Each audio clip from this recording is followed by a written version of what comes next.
நான் வந்து முட்டை தான் பண்ண போகிறோம், அதுவும் ஹாஃப் பாயிலு. இப்போ வந்து அதுக்காக கடாயை சூடு பண்ணி வச்சுக்கிட்டு கொஞ்சமாக நம்ம எண்ணெய் ஊற்றி தடவி விட்டுக்கணும். அதுக்கப்புறமா முட்டையை வந்து அழகாக உடச்சி போட்டுறணும். ஹாஃப் பாயில் அழகாக வெந்திருக்குதுல. இப்போ இது வந்து கொஞ்சம் நேரம் வேகணும். அதுக்கு முன்னாடி நம்ம வந்து இன்னும் கொஞ்சம் எண்ணெயை ஊற்றுக்கணும்.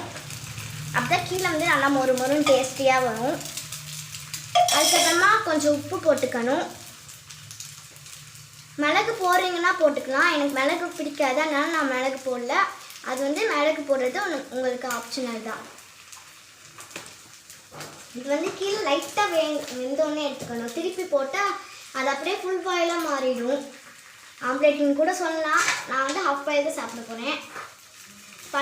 எடுக்கும்போது கொஞ்சம் பொறுமையாக தான் எடுக்கணும், இல்லைன்னா அந்த உள்ளே இருக்கிற கரு உடஞ்சிரும்.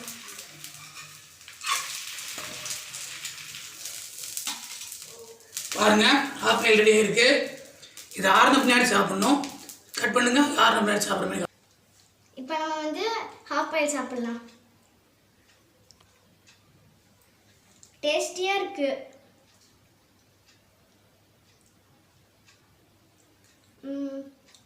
நீங்களும் வீட்டில் இருந்து இதெல்லாம் ட்ரை பண்ணுவாங்க. இது எதுனா கிங் மசாலா.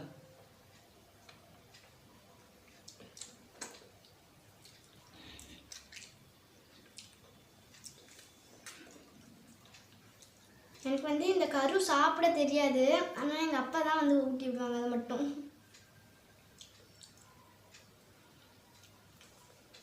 ஐயா, இது உடையாமல் சாப்பிட்ணும். அதனால் வந்து இது கை பிடிக்கிற பக்குவம் பார்க்கணும். அப்படின்னா தான் இது கரெக்டாக உடையாமல் சாப்பிட முடியும்.